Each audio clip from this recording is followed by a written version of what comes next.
Olá, otimizadores! Sejam bem-vindos para mais um Imamura Podcast, o programa que vai otimizar você para o próximo nível. Eu acredito que conexões mudam o jogo, por isso eu trouxe uma pessoa super especial para bater um papo aqui com a gente sobre planejamento de marketing digital e, obviamente, SEO vai estar incluído aí dentro deste planejamento. Mas antes da gente falar sobre o nosso convidado, eu vou falar sobre quem está patrocinando esse episódio, que é a Niara. A Niara é a ferramenta líder em automação e criação de conteúdo com inteligência artificial focada no nosso público aqui, que é o SEO. Então, se você ainda não conhece a Niara, tem um QR Code que está aparecendo aqui na tela. Também tem um link aí na descrição para você clicar aí e conhecer a Niara testando por 7 dias grátis. O que você vai encontrar lá? Você vai ter o criador de briefings que já analisa os seus concorrentes e traz os principais tópicos. A partir daí, você já consegue criar os seus conteúdos.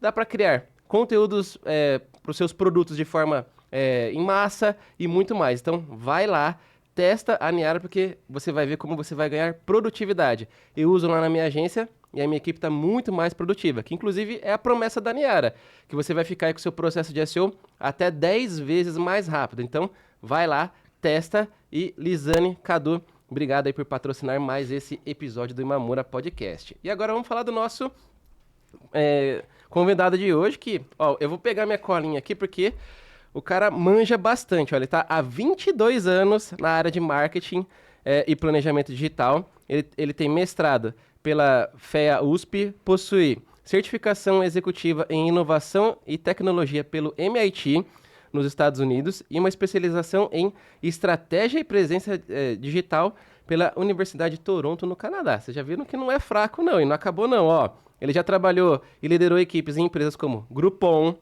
Accor, iFood, Discovery, ONU Refugiados, Unicef, só empresas que tenho certeza que você conhece aí, além de ter atuado aí como Head Global de Inteligência Digital em Nova York. Atualmente ele é consultor, palestrante, professor da pós-graduação da ESPM, MBA na USP, FAAP, FIA, além de ser coordenador de pós-graduação na ESPM aqui em São Paulo. E ele é o Bruno Pérez. Olá! Fala, Bruno, tudo certo? Obrigado pelo convite.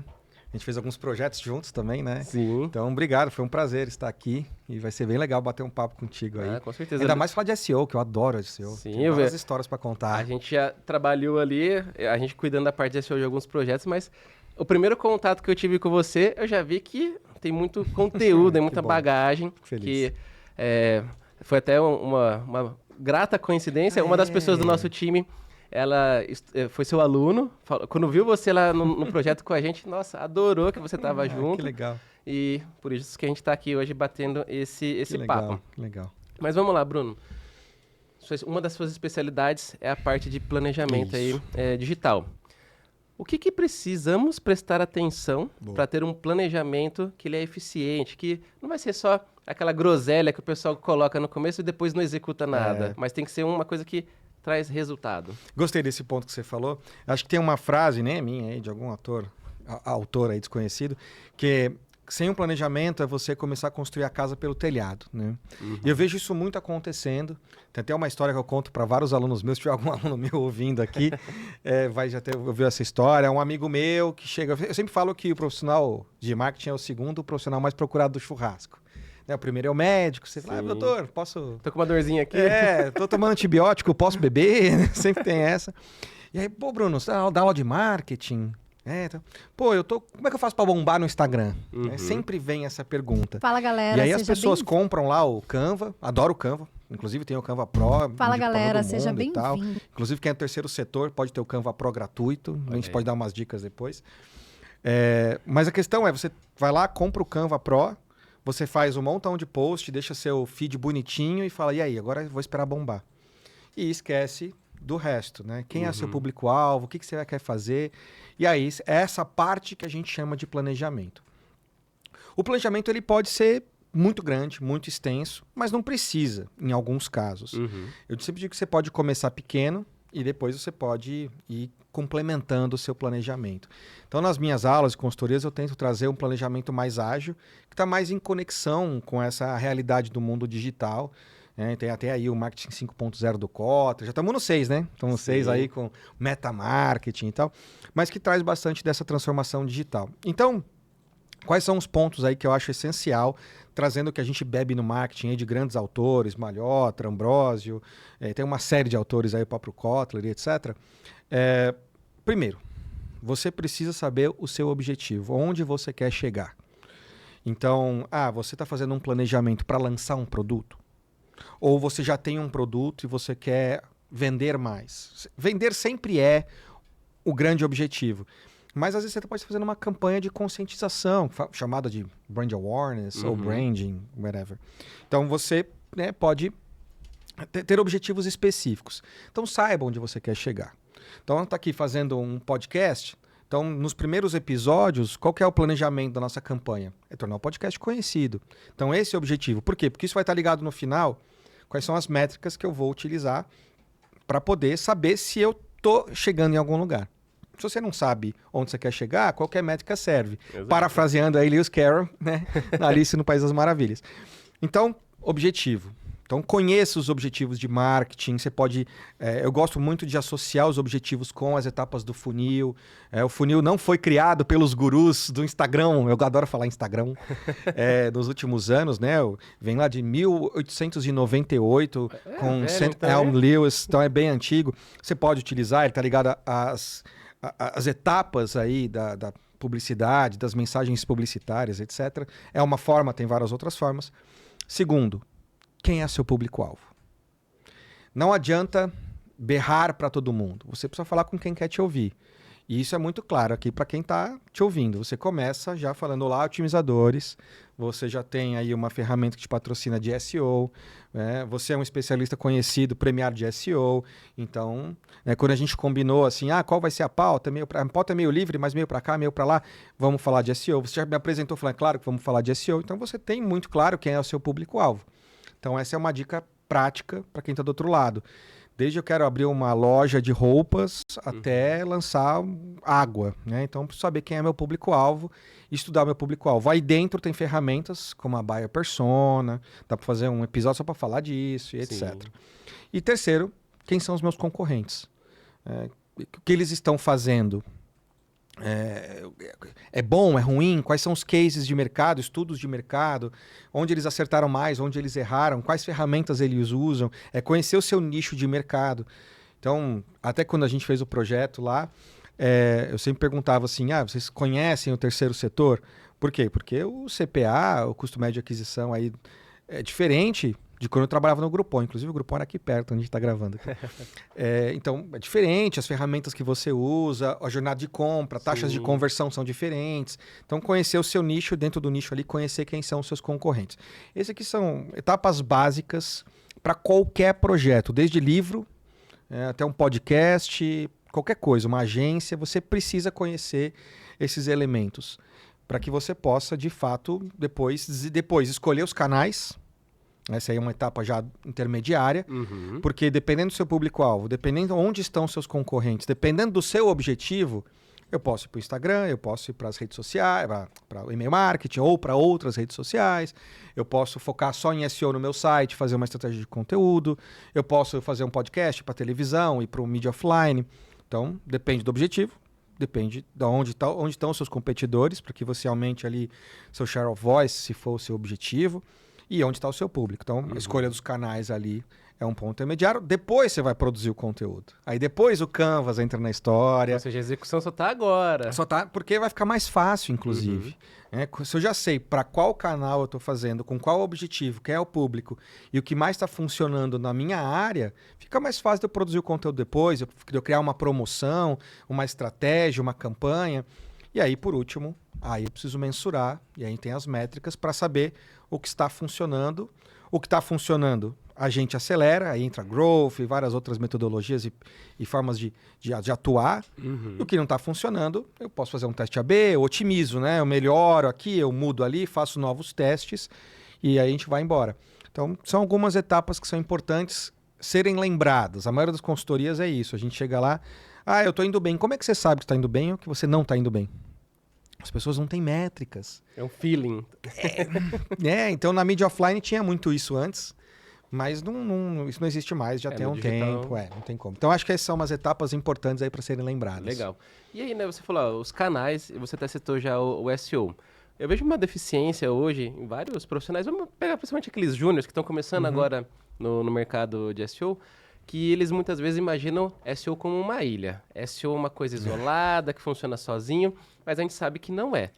O SEO se conecta com toda a estratégia, esse planejamento que a gente está desenvolvendo.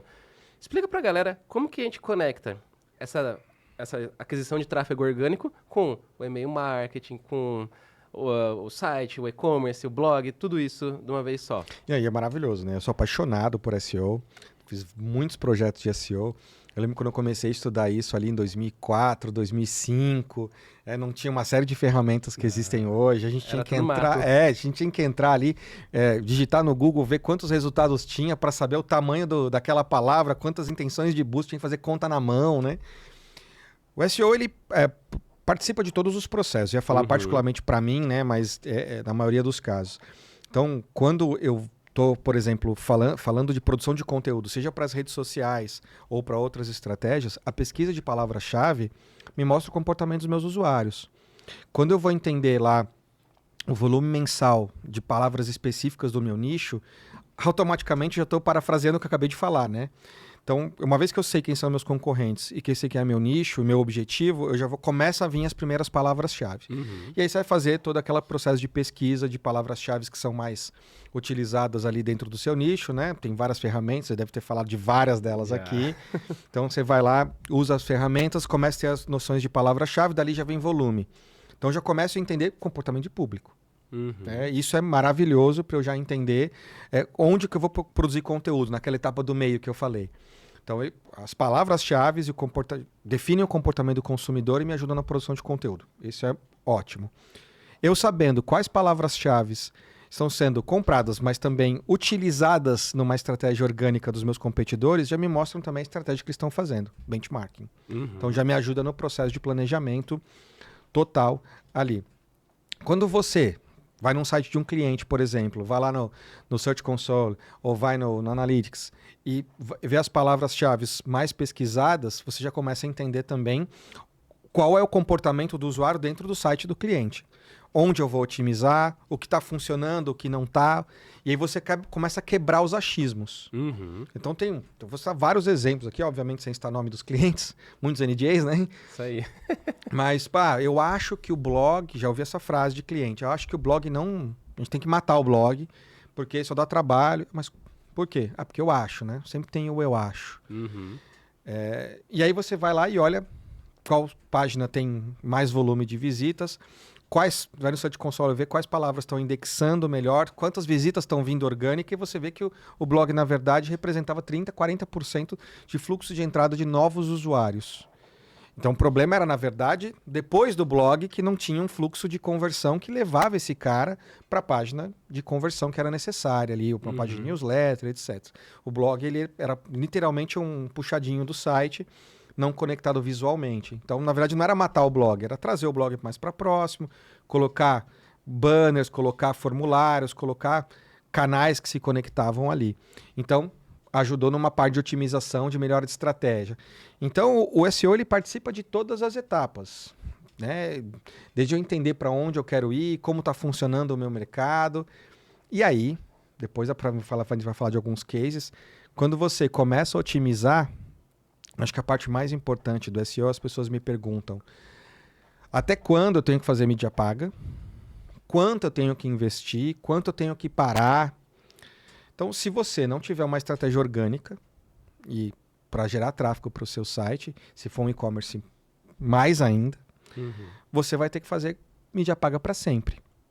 Quando você quer resultados muito rápidos, você pode começar com mídia paga, você vai trazer um alto volume de visitas, mas quando você vai otimizando o seu site, e-commerce, produto, conteúdo e etc., você vai trazendo um volume muito mais fiel e você pode ir diminuindo o valor de investimento de mídia paga. Ou seja, o SEO, mais uma vez, ajuda já na gestão da continuidade de uma campanha a longo prazo, de uma empresa a longo prazo. Então, ele participa de todas as etapas. Assim, essencial, né? Essencial. Desde o começo, como eu disse, você entender quais são as palavras-chave vão te ajudar a conhecer mais o seu nicho e dali você vai utilizar em todas as etapas hoje, né? Uhum. Ó, e aí, para quem está assistindo aí, muitas das vezes vocês devem pegar um cliente que fala, mas qual que é me fala um dos benefícios que o SEO pode me trazer. O Bruno acabou de dar uma aula aqui de como você pode explicar para o seu cliente que daqui a pouco ele vai estar reduzindo muitas das vezes o seu investimento em anúncios, e isso vai ser benéfico, com certeza, para a empresa ali, que o CAC vai diminuir, enfim, com o passar do tempo. Só que aquilo, SEO, vocês sabem que a gente tem que começar hoje para colher os frutos ali na frente. Então, longo prazo. Não adianta também prometer para o cliente que vai gerar o resultado semana que vem que não vai. Não vai. Então, é casado ali. Assim, tem que quanto mais você conhece do canal, mais você consegue explicar para o seu cliente como que ele vai performar. Você colocar um goleiro no ataque, ele faz um gol de cabeça, é 1 em 1 milhão, tanto que vai para todos os jornais. Então, não é assim que vai funcionar.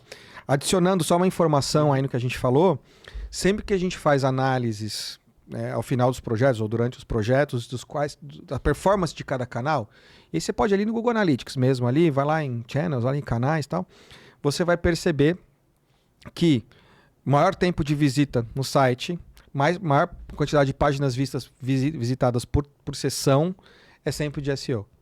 Então isso só corrobora o público qualificado que vai chegar no seu site, o que matematicamente vai diminuir o seu custo a médio e longo prazo. Porque você vai trazendo pessoas de forma gratuita, ou mais baratas, digamos assim, e um público mais qualificado. Né? É meio óbvio, a gente sabe disso, mas quando você olha para o número, ele comprova uma pessoa que não acredita no que você está falando, então pode ajudar você a convencer os seus clientes. Legal, e nesse ponto que você tocou dos números, né? Hoje, com o digital, a gente consegue ter número para tudo quanto é lado.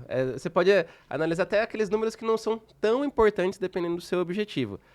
Quais são hoje os principais desafios para a gente não ficar ali olhando centenas de números e, na verdade, olhar indicadores que mostram que a gente está indo na direção certa? Por isso que a gente tem que começar com o objetivo. Né? Então, qual é o seu objetivo? Se for topo, meio, fundo de funil, você vai ter métricas diferentes.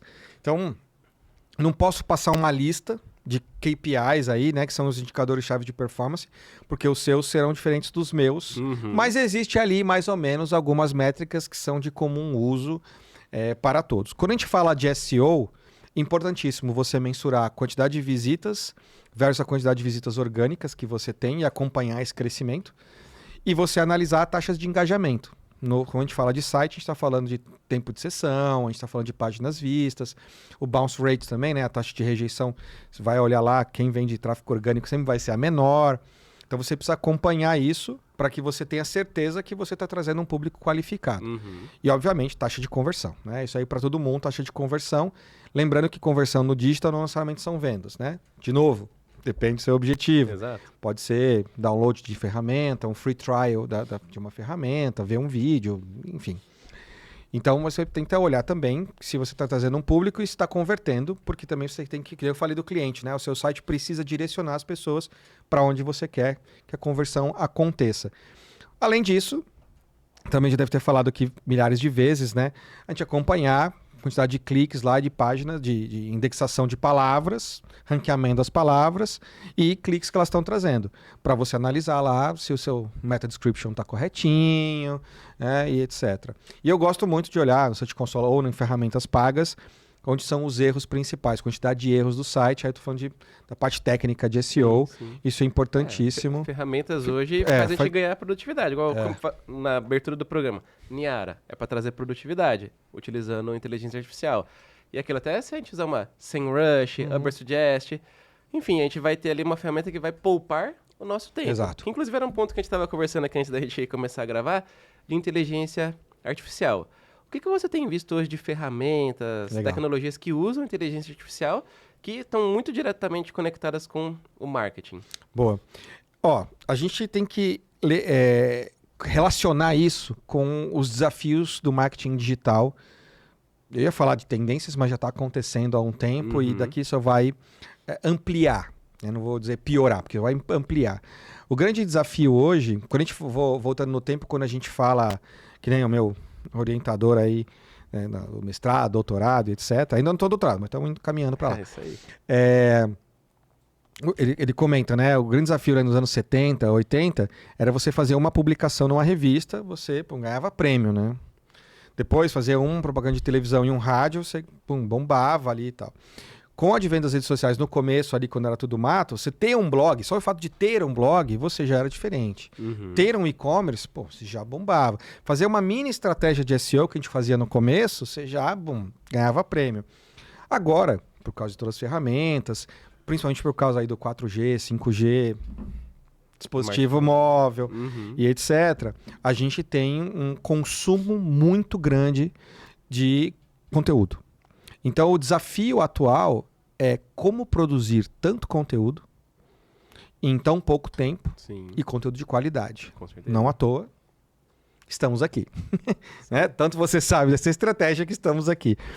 E a gente estava falando aqui um pouco antes, né? Você tem que gravar vários dias aqui, porque você tem agenda. Então, a inteligência artificial entra geralmente nessa lacuna. Eu fui fazer uma consultoria pro Primo Rico. Legal. Essa eu vou falar porque é legal. Não era de marketing específico, né? Tinha a ver com produção de conteúdo acadêmico e etc. Mas eu tava ali com o pessoal vendo eles produzindo. Eles têm uma equipe incrível ali de produzir conteúdo. E aí eu perguntei, né? Pô, cara, quantos conteúdos vocês produzem para vender curso, para vender... Obviamente eles não me entregaram a estratégia, tá? Mas, professor, é mais de 50 conteúdos por semana. Sim. Isso é um exemplo, né? Deve ser até mais, tá? Deve ser até mais, daí para mais. Vão surgindo mais canais, né? Já faz um tempo isso. Então, como produzir tanto conteúdo? Aí é a inteligência artificial que tá bombando aí, que tá vindo para o marketing é para resolver essa questão. Então, tem várias que vão ajudar. Você citou o SEMrush. Dentro do SEMrush tem uma ferramenta de inteligência artificial chamada Content Shake. Você coloca lá o seu nicho de mercado, por exemplo, uma palavra-chave, etc. Ele já cria uma postagem completa, seguindo todas as regrinhas de SEO, né? Os Hs bonitinho, põe lista quando é necessário, né? Tava fazendo isso em inglês, não sei se já chegou para português, mas aí também você pega lá, joga num ChatGPT da vida, ele traduz para você e beleza. Então essa é uma delas. Produção de conteúdo. Edição de vídeo, né? Esse vídeo aqui, por exemplo, vai estar no YouTube na horizontal. Então você pode usar, tem algumas ferramentas, a gente falar duas aqui, né? Tem a Opus Clip, que acho que muita gente deve conhecer, e tem a Clap.app, Clap com K, que pode pegar esse vídeo, já corta ele e já gera ali 10 vídeos na vertical para um Stories, para um Shorts, para um TikTok, já com legenda, com emoji. É paga, mas vai sair mais barato e talvez ganhar mais tempo. Com certeza. Você vai ganhar mais tempo do que o editor de vídeo. Fica melhor que o editor de vídeo? Não. Então, se quer um trabalho muito, muito top, aí você vai para o editor de vídeo. Mas, para o dia a dia, para você produzir conteúdo em quantidade, essas ferramentas já estão ajudando. Tem a HeyGen. Já viu essa HeyGen? Vocês pegam uns vídeos seus aqui do podcast, sobe lá, X minutos, ele vai reconhecer você, cria um avatar seu, e depois você pega um texto, que você pode produzir o texto no próprio ChatGPT, no próprio Axity, que é muito parecido com o ChatGPT. Tem o Sonic também lá dentro do Sonic tem um montão de inteligência artificial. Pega um texto, por exemplo, pode pegar um PDF. Olha aí. Sai um PDF de uma ferramenta sobre tendências de mídias sociais. Pega um PDF, joga no ChatGPT, fala para ele, com base nesse PDF, me cria um script de um vídeo de 5 minutos com os principais highlights. Ele traz isso para você. Com seu avatar. Aí você joga esse texto lá no HeyGen e aí vai ter o seu avatar aqui, ó. Vou olhar para a câmera aqui. E assim, fica robótico? Cara, tá cada vez melhor. Sim, é exponencial. Exponencial, Daqui a pouco tá perfeito. E aí vai aparecer lá, acho que você ainda pode fazer ele se mexer um pouco, né? Ainda não tá, mas ele vai ficar bom, fica bom. Sim, se eu não me engano, eu vi o Iberê, do Manual do Mundo, testando essa ferramenta aí. E fica bom, então, assim, não tá, mas daqui a pouco já vai estar. Sim. E aí você, numa dessa, mas já pensou, você produz 10 conteúdos, sobe já lá no YouTube, pega uma clap, já corta isso já em 10, 15 shorts, ou reels, já deixa agendado. Então você aumenta a produtividade, né, essa produção de conteúdo, usando ferramentas também para descobrir palavras-chave, etc. Então algumas aqui que eu trouxe, né? E tem as mais mirabolantes, que tem a Dream Machine. Essa eu não conheço. A Dream Machine, depois eu te mostro aqui. A Dream Machine, eu vou colar aqui, tá? Porque são muitas. Mas eu vejo assim, tem até um site que agora me fugiu o nome, mas que ele atualiza semanalmente com as novas inteligências artificiais. O What AI. What? Eu vou mostrar aqui também. Eu só quero ver o nome da ferramenta. Aqui, ó. É da Luma. Luma Dream Machine. Cara, ela cria um... Você escreve lá pra ela criar um vídeo e ela cria um vídeo. Por enquanto tá curtinho e tal, né? Mas imagina isso aqui daqui 6 meses. Já tá E ela cria um vídeo, tá meio fantasmagórico, mas... Bom, até pouco tempo atrás as imagens também estavam assim, já tá bem melhor, né? Sim. Então, bom, de vídeo vai ter várias aí. Então essas são algumas muito boas aí para você produzir conteúdo, para você utilizar conteúdo. E dentro do próprio ChatGPT pago, você tem lá uns aplicativos ali dentro que já tem até uma pegada mais de SEO para você produzir conteúdo. O que a gente tem usado muito são os prompts. E como você usa a inteligência artificial. Então, o que a gente já tem feito bastante. Por exemplo, você vai lá ou numa ferramenta ou dentro das próprias redes sociais, você exporta lá no Meta Business, você exporta, por exemplo, todos os conteúdos do Facebook, Instagram, dos últimos meses ou do último ano do seu cliente. Ele vem num Excel, você limpa os dados, aí quando a gente fala de análises digitais, né, você prepara os dados numa tabela. Você consegue conectar o ChatGPT com o OneDrive ou com o Google Drive direto. Pede para ele acessar essa tab. A grande dica é colocar tudo numa única aba, porque ele ainda não consegue ler direito várias abas. E já pede para ele analisar os textos para você, os dados, né? Então ele cruza os dados, você fala assim, ó, quero uma análise mês a mês de engajamento, uma análise mês a mês de alcance, tipo de post que teve mais alcance, tipo de post que teve menos, mais engajamento, quais são os melhores posts por mês. Ele já prepara um relatório. Ah, mas tem isso no Reportei, Bruno. Mas no Reportei não tem a análise. Então já fica uma dica, inclusive, aí, de vários fornecedores meus que mandavam relatório pelo Reportei e tinha lá a análise, né? Os dados do Facebook são muito bons. Que análise é essa? Que análise é essa? Então você precisa fazer só análise, né? Não é só expor o dado. Que volta naquela pergunta das métricas. Não adianta você ter muitas métricas se elas não geram mudança. Os gráficos, eles possuem uma história, mas as ferramentas não vão contar essa história para você. Essa frase não é minha, é da Cole Knaflic, do Storytelling com Dados, que é um livro muito legal. Então as ferramentas vão te ajudar nessa análise. Então esses prompts são bem legais de você fazer a análise já dessa tabela, por exemplo. Então você vai lá, como fazer uma buyer persona? A dica não vou passar o prompt aqui, né? Mas aí você vai bolando o prompt aí. Buyer persona, cuidado com o inuachismo. Já fui em cliente que eu chegava lá, você tem buyer persona? Não, a gente tem. Então quem é? É uma mulher de 25 anos que está no Instagram. Aí eu olhei assim para a área de marketing, tinham mulheres de 25 anos no Instagram. Não é porque elas fazem assim. Nós, seres humanos, temos essa tendência, né? A gente, quando cria um produto, a gente acredita que o público-alvo somos nós mesmos. Somos nozes. Pegou? Sim. Se pegou, tá velho de internet, tá né? velho. Até o editor riu, ó. Eu perdi. Tá. Então, somos nós, né? A gente acredita que somos nós mesmos. Isso é achismo. Aí eu fui nesse cliente, fui lá no RP. Vamos baixar todo mundo que comprou os seus produtos, quais produtos nos últimos meses, né? Não vem lembrando do LGPD, não precisa de dados pessoais, né? Nome, só idade, às vezes gênero, às vezes nem precisa do gênero, e localização, produto, forma de pagamento. Às vezes vem a origem, dependendo do e-commerce que você usa, vem já a origem da visita, né? Ótimo. Da venda. É muito bom. Baixou isso daí, aí você pode fazer o quê? Joga no ChatGPT. Detalhe importante, ChatGPT pago. Sim. Porque senão esses dados vão para um banco de dados universal, né? E podem ser utilizados aí para outras análises. Então, cuidado com os dados do cliente. Então, se você tem uma agência aí, o mais importante é você ter ferramentas homologadas, pagas, onde esses dados ficam concentrados ali no seu ambiente. Importantíssimo. Sim, isso, né? Certeza. Aí você joga esses dados ali dentro e já vai trazer para você, ó, o público que mais comprou tal produto é esse, tal produto é esse, o produto que mais sai é esse, a recência de compra é essa, forma de pagamento é essa, ele vem de tal região, e aí consegue fazer uma análise de tendência para mim? Você teve X compras por mês de tal produto, e ele já era um gráfico. Mas muita gente não sabe, o ChatGPT gera gráfico para você. Tabela. Então, aí, ó, então você já tem análise de público-alvo, você já tem análise das redes sociais utilizando inteligência artificial. Você pode fazer a mesma coisa com benchmarking. Então, você usa ferramentas de benchmarking. Você pode usar um SimilarWeb para pesquisar toda a parte de site, inclusive SEO e etc. Uhum. Conteúdo é muito bom. SEMrush faz isso bem também. Algumas ferramentas ali do Neil Patel também fazem algumas análises assim também.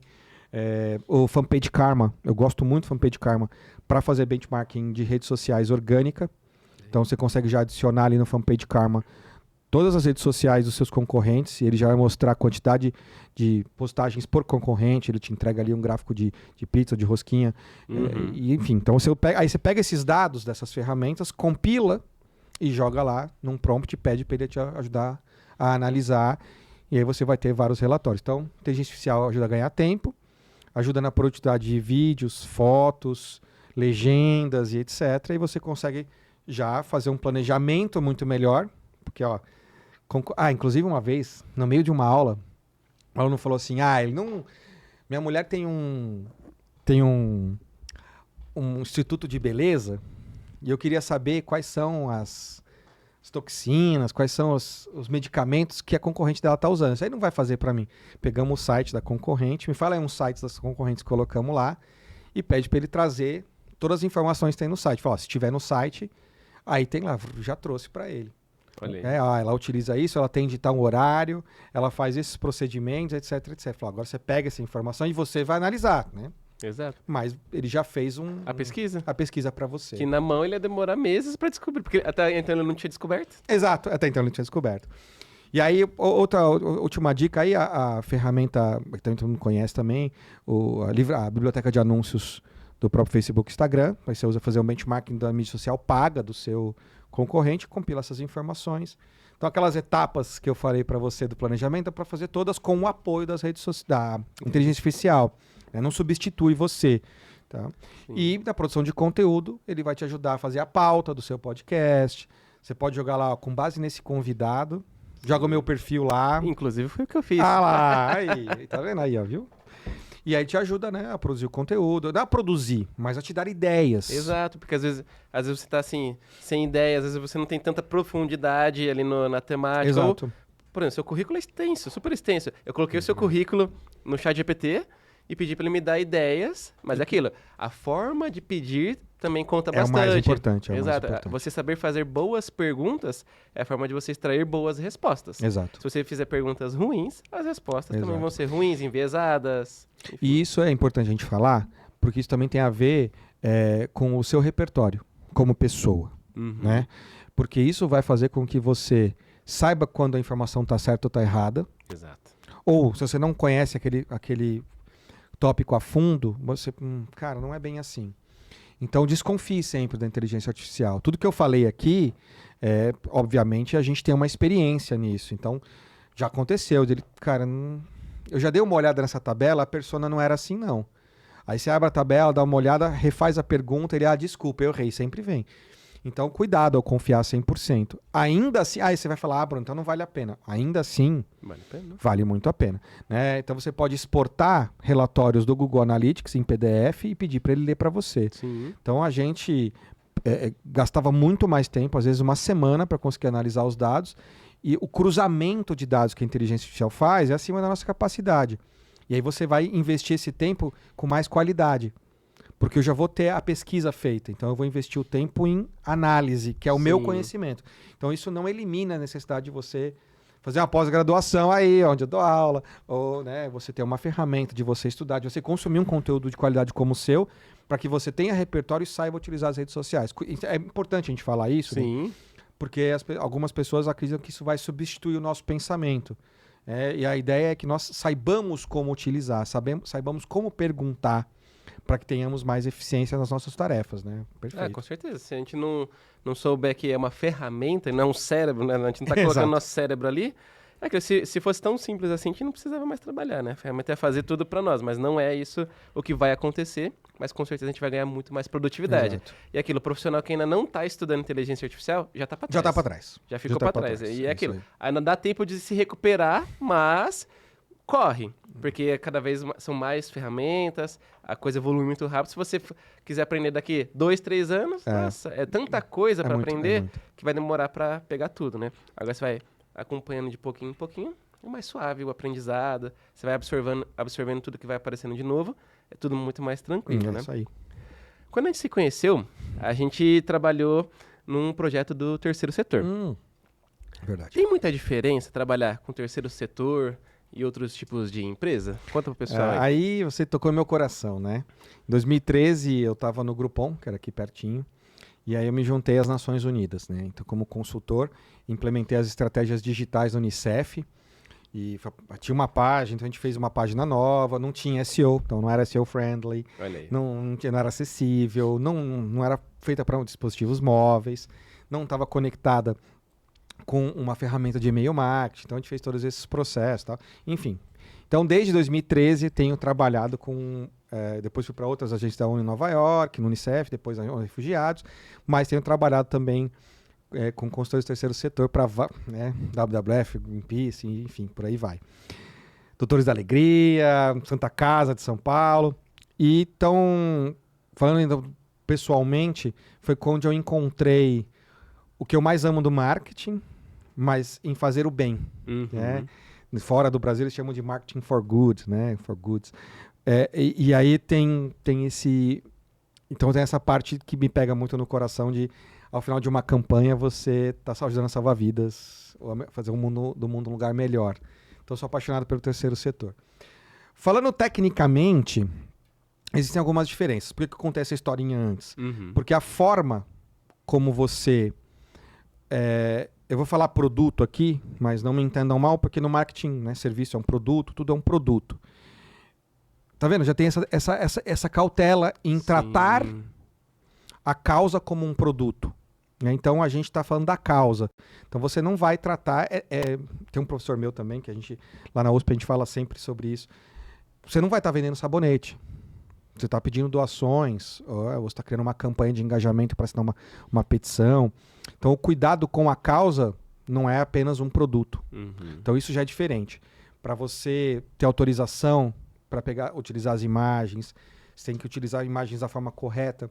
Sim. Você não pode explorar vulneráveis, explorar pessoas, explorar situações. E isso é uma constante entre a comunicação, a qual eu trabalhei lá em Nova York na área de comunicação, SEO e análises digitais, e a área de captação de recursos, que seria meio que o marketing no terceiro setor. Há sempre essa, né, essa disputa, essa comunicação, né? Até que ponto eu posso ir? Você não pode explorar, mas eu preciso arrecadar fundos, senão a organização para de existir. E, obviamente, é importante esse contraponto, né? Esse contrapeso. É importante para que você não quebre as barreiras. Então, já tem a primeira diferença aí. Não posso sair fazendo qualquer coisa. Os custos são bem diferentes, não só no Brasil, no mundo também. Então, quando a gente fala de CPA e CAC, a gente está falando aí de... Já peguei lugares de R$300, mas uma média é R$150. Então, diferente de um cartão de crédito. De novo, eu não posso comparar com um produto. Então, por isso que quando eu falo que a gente vai trazer uma agência para ajudar alguma organização do terceiro setor, ela tem que ter um conhecimento prévio. O próprio Google Ad Grants, para quem não conhece, o Google ele oferece $10 mil por mês, que acaba não sendo $10 mil, porque o bidding é em dólar e tal. Sim. Ele não funciona como o Google normal, então tem umas regras específicas. Então, você precisa ter um conhecimento ali do mercado. Buyer persona. Quando estava no Groupon, ou em outras empresas do setor privado, eu posso fazer uma survey aí, né, um questionário, mandar por e-mail e oferecer cupom para as pessoas que responderem. Eu não posso fazer isso no terceiro setor. Mas em contrapartida eu tenho um relacionamento mais próximo com as pessoas. Então é um setor assim, onde tem algumas peculiaridades, você consegue algumas ferramentas gratuitas, você não pode pagar influenciador. Então influenciador, a ideia é que ele venha... Na doação.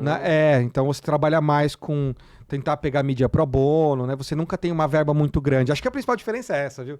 Você não tem uma verba muito grande nunca, nem na ONU também, para quem acha que a ONU tem dinheiro assim, para gastar em comunicação, não tem.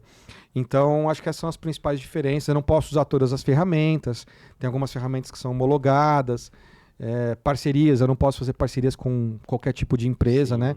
Na ONU tem muito isso, eu não posso fazer parceria com uma empresa que ajuda a construir mina terrestre, por exemplo. Então, você tem algumas limitações. Então, é aquele negócio que a gente falou no começo do planejamento, de conhecer o nicho, as especificidades do nicho. Então, tem alguns custos diferentes no terceiro setor e é bem mais difícil fazer uma campanha num banner. Imagina um banner de 3 segundos e eu vou explicar a causa toda da fome, né? Muito difícil. Então, eu acredito ser muito mais desafiador você criar mensagens impactantes, e é difícil atrair doações no mundo, mas no Brasil, o Brasil não tem uma cultura de doação. Então você também tem ali campanhas de topo de funil para trabalhar a cultura de doação. Tem várias ONGs que fazem isso muito bem, várias associações no Brasil. Inclusive tem o Dia de Doar, aproveitando aqui, fazendo um merchan aí, o Product Placement, né? Tem o Dia de Doar, é sempre perto do meu aniversário ali em dezembro. Então fiquem atentos. É uma campanha que hoje é liderada por um amigo meu, JP, que ajuda bastante a fomentar a cultura de doação. Então isso é uma campanha, falando tecnicamente, de topo de funil ali, né? De brand awareness. A Globo recentemente tem feito um trabalho bem legal ali para quemdoar.com, né?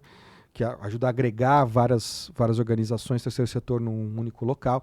Então ainda é difícil, não é tão simples, de novo, como vender um sabonete. Então tem várias peculiaridades. Pô, dá para te falar terceiro setor aqui por horas. Sim, mas é legal o pessoal ter essa noção que, assim, tem toda uma estrutura, dá para prestar consultorias para as empresas. Isso é legal de falar. Os meus alunos perguntam muito, assim, pô, nem imaginava que dava para trabalhar para o terceiro setor. Pô, dá para fazer estratégia... Pô, você fez. Estratégias de SEO pro terceiro setor. Eu fiz já consultorias pro bono, inclusive, mas tem consultorias pagas também. Sim. Lembrando, o terceiro setor não vai pagar você como vai pagar aí outros setores, ou bancário, bet, etc. Né? Mas tem aí uma outra causa. O trabalho também não é tão pesado quanto, às vezes, você vai num banco, tem que gerar resultado para Black Friday no varejo no dia seguinte. Você tem um outro ritmo. Então uma coisa compensa a outra, mas tem carreiras lindas no terceiro setor, no marketing, na comunicação, mídias sociais, produção de conteúdo, SEO, e-mail marketing, relacionamento. Existe. Não, legal. Principalmente para quem gosta de ajudar, gosta de pessoas, uma grande oportunidade de fazer o seu trabalho, fazer o bem e tá ali tudo, né? Igual legal. Você se encontrou aí, você gosta bastante Obrigado de fazer. por espaço de falar disso, porque isso é muito legal, é importante, as pessoas esquecem. Assim, eu caí dentro desse, vamos dizer, desse nicho, vamos chamar assim, por acaso, e depois a gente se cruzou nessa jornada, e a gente atendeu várias já instituições do terceiro setor, e assim, cada uma com uma história, cada uma com uma causa que, assim, no primeiro momento, como a gente não é o alvo, né, que vai ser beneficiado pelas ações, etc., a gente nem sabe que existe. Exato. Aí quando você começa a se debruçar, você vê, nossa, quantas pessoas, quantos problemas diferentes e precisam de ajuda. E aí aquilo, mas não paga tanto quanto o outro cliente que é uma empresa privada, não sei o quê. Tudo bem, mas por trás a equipe está super feliz, estão fazendo bem, e vamos que vale a pena receber menos, mas você está fazendo bem para muito mais pessoas. E eu vou até, assim, em busca de profissionalizar esse setor, vou falar até algo polêmico. Mais polêmico que, falei outro meme antigo. A ideia é, se você quer prestar serviços, eu vou fazer um pro bono. Cuidado em fazer pro bono para uma ONG.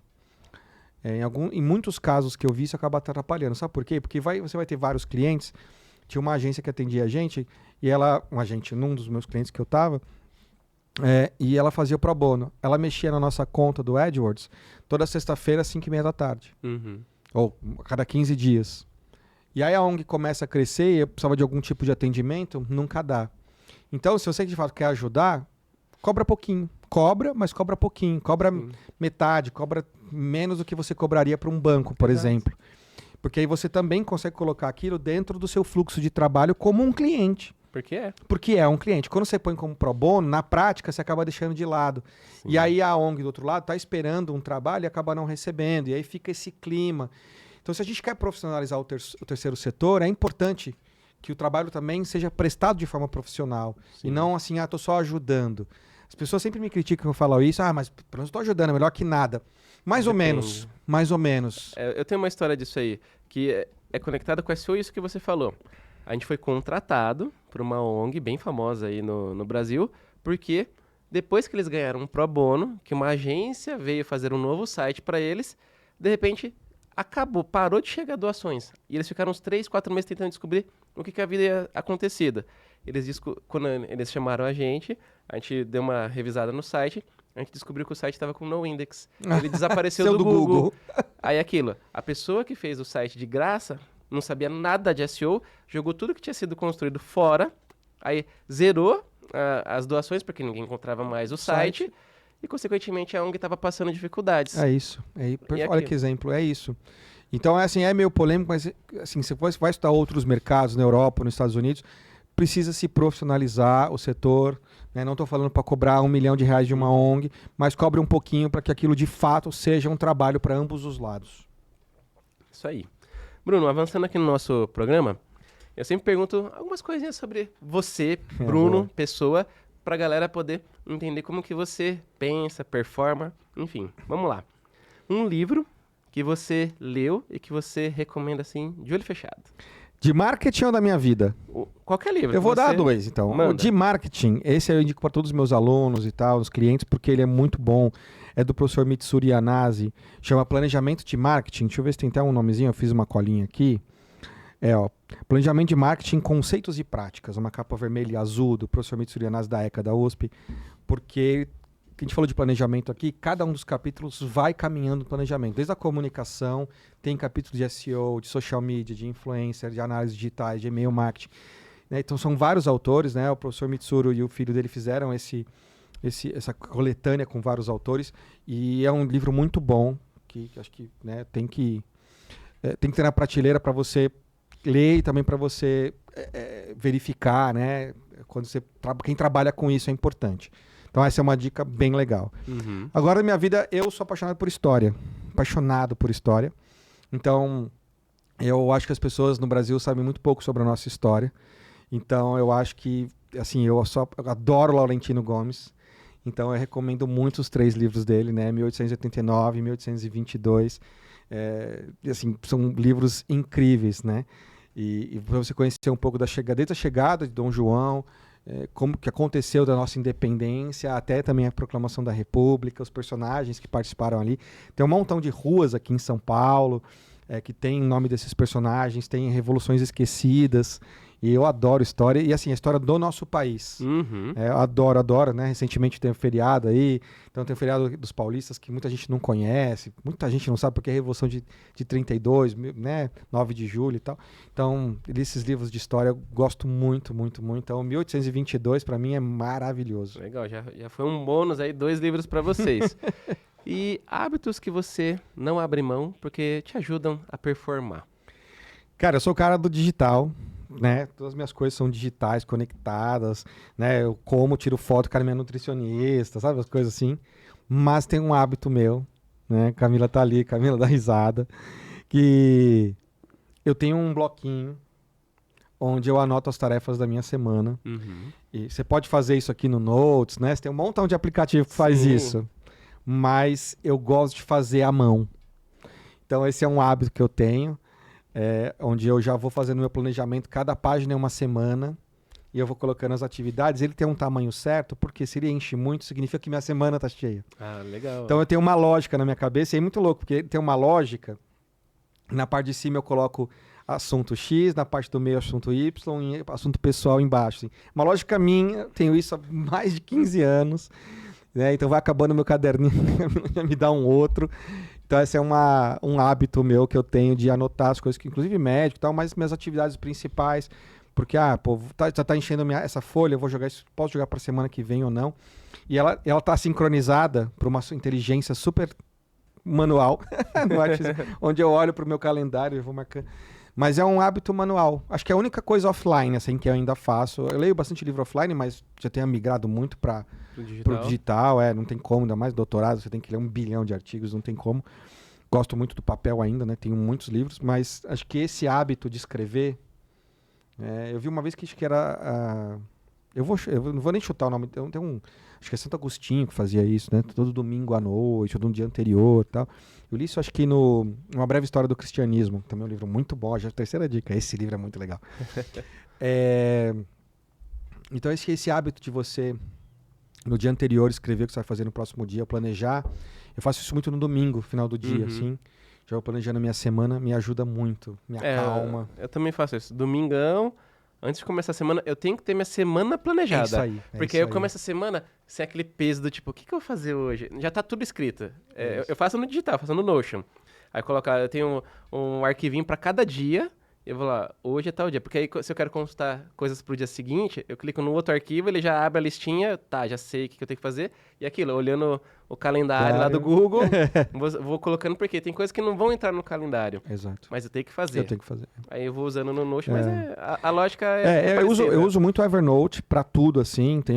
E muitas coisas ficam lá de projetos, né? Uhum. Mas esse hábitozinho de escrever é assim, puta, é um hábito antigão, assim, que eu mantenho, me ajuda muito. Isso aí. E o que você faz quando não tá trabalhando? Eu jogo RPG. Olha só, fala mais. Cara, eu sou apaixonado, além de história, né? Eu sou o nerd que ama RPG, eu jogo RPG desde 94. Não sou da geração Xerox, quem tá ouvindo aí, que sabe o que é RPG, tem a geração Xerox. A geração Xerox, né, veio um pouquinho antes de mim ainda. Ricardão, se estiver ouvindo, foi o cara que me ensinou a jogar RPG, ele é da geração Xerox, tá? Foi Ricardão, um grande amigo meu. E eu sou apaixonado por RPG. Assim, hoje eu confesso que eu mais coleciono do que jogo, porque a gente brinca que não dá tempo mais quase de jogar, o que é ruim, né? O que é triste. Mas eu adoro, né? Adoro. A gente vai tem um evento de diversão offline que acontece no meio do ano, a Comic Con. Então eu adoro jogar RPG. Mas eu gosto de jogar RPG. Hoje em dia tem muito online. Acho legal, acho importante para fomentar o hobby, para o crescimento das editoras, trazerem mais títulos nacionais, internacionais e traduzirem para fomentar o mercado. Tenho vários amigos que trabalham em editoras há muito tempo e tal, de RPG. Mas eu sou o cara que gosta de ficar no livro lá, RPG de mesa, jogar o dado. Porque também é o contato, né? Tenho amigos de longa data, tenho personagens super antigos. Adoro. Tô tentando entrar um pouco no hobby de pintar miniatura. Sempre quis pintar miniatura, mas confesso que ainda não tenho tantas habilidades manuais. Pintei algumas. Dei uma de presente pro meu amigo Paulão, se estiver ouvindo. É o cara que me deu um kit lá, começa lá e tal. Então, adoro.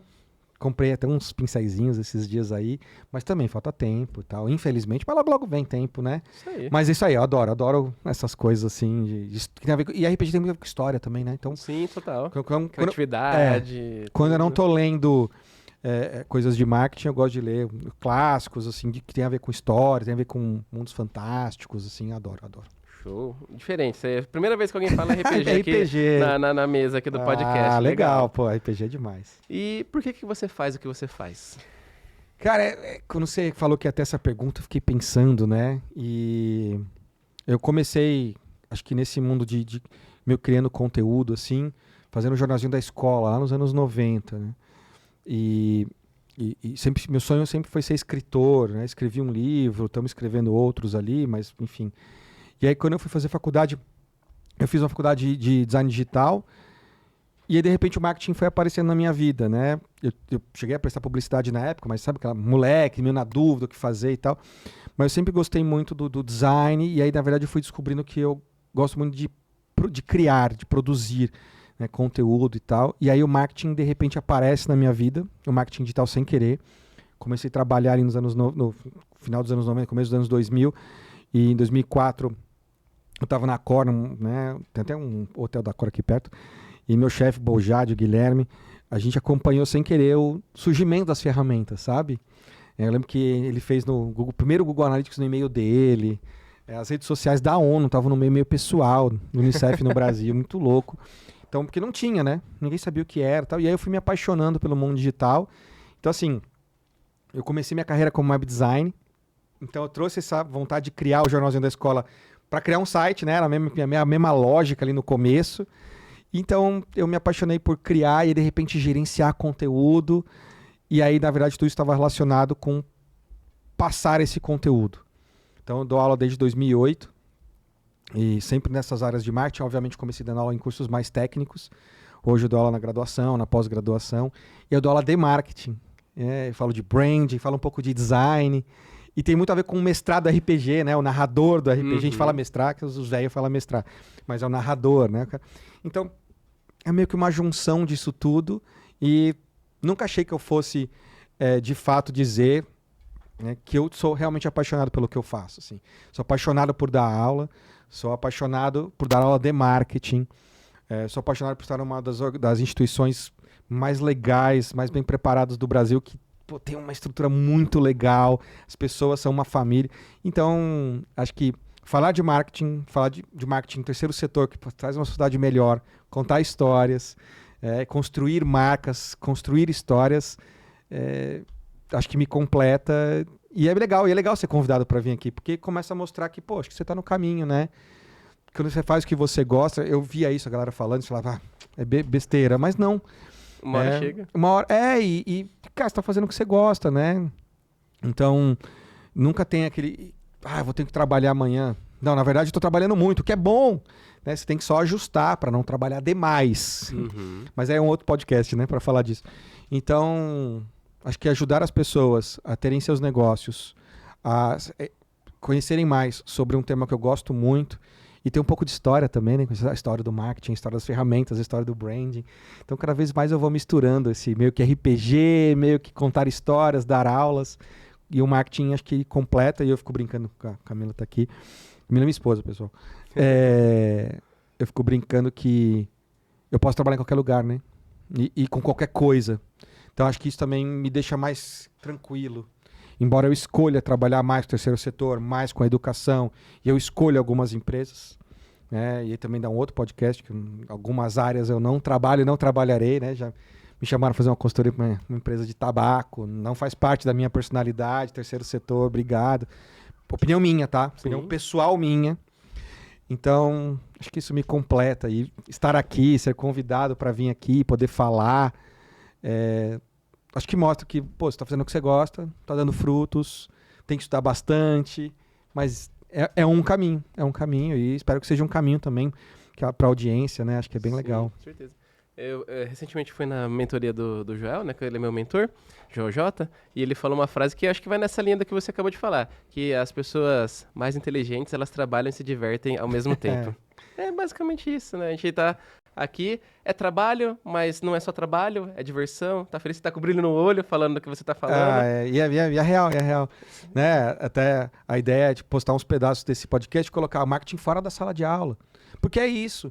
E eu acho que a educação, eu estar aqui e você estar produzindo esse conteúdo, real mesmo, tem a ver com a educação. Sim. Porque as novas gerações não vão aprender só assistindo uma aula, lá você passando slide numa sala de aula, na nossa época de menino, assim, a professora escrevendo, né? Então, consumir um podcast, seja de vídeo ou seja no áudio, aqui está no seu carro ouvindo esse podcast, é uma forma de aprender um pouco, uma dica, e não é porque a gente sabe mais, não, porque eu sei um pouco mais de um lado e eu vou aprender com quem está ouvindo de outro lado, e você conhece mais de SEO e a gente troca conhecimentos, e isso faz parte do processo de educação, e acho que isso para mim é muito importante, e é uma educação livre, é uma educação onde quando a gente traz convidados de qualidade e a gente tenta fazer isso, né? Quando eu levo os convidados nas instituições que eu dou aula para que vocês levem conhecimentos específicos, a gente está tentando democratizar e ajudar também as pessoas a terem mais conhecimento, melhorarem seus projetos, e acho que isso é muito legal, isso é muito importante. Sim, com certeza. Antes da gente avançar para nossa última pergunta aqui do programa, galera, se você assistiu até aqui, a missão desse episódio, você vai descer nos comentários e você vai escrever RPG. Ninguém vai entender nada. Só quem assistiu até aqui vai saber por que você escreveu RPG. Vai lá nos comentários agora, escreve RPG e não esquece de já deixar aquele like e se inscrever no canal, caso você não seja inscrito ainda. Bruno, então, última pergunta. Na verdade, uma dica. Boa. Porque o pessoal aqui é muito mão na massa. Legal. Que dica prática e simples de aplicar você poderia trazer para quem está assistindo esse episódio, para que eles, terminando o episódio aqui, eles já vão conseguir aplicar hoje mesmo? Falando de planejamento digital, a principal dica é, vamos supor, se tem um cliente aí não sabe por onde começar, estude principalmente os concorrentes desse cliente, né, e defina muito bem os objetivos. Porque a pergunta é, onde eu quero que meu cliente esteja daqui até o final do contrato, né? 1 ano, por exemplo. Uhum. E converse com o seu cliente. O que você espera dessa consultoria? O que você espera desse projeto? Onde você quer estar daqui 1 ano? Parece uma pergunta simples, mas ela não é simples. Ela é simples de fazer, mas ela não é simples de ser respondida. Essa é uma dica muito prática. Bom, então você quer aumentar em X% as suas vendas? Ok. Porque eu vou traçar um plano para isso. Quem são seus concorrentes? Ok. Quem é seu público-alvo? Ok. Foca nisso. Concorrente, público-alvo e objetivo, porque o resto vai acontecer naturalmente. Essa é uma dica prática e você pode usar um Business Canva Model. Joga no Google aí, um Canva Model aí que vai te ajudar a construir o objetivo do seu negócio, seja ele digital ou não, mas principalmente digital, mas saiba quem é o seu público-alvo.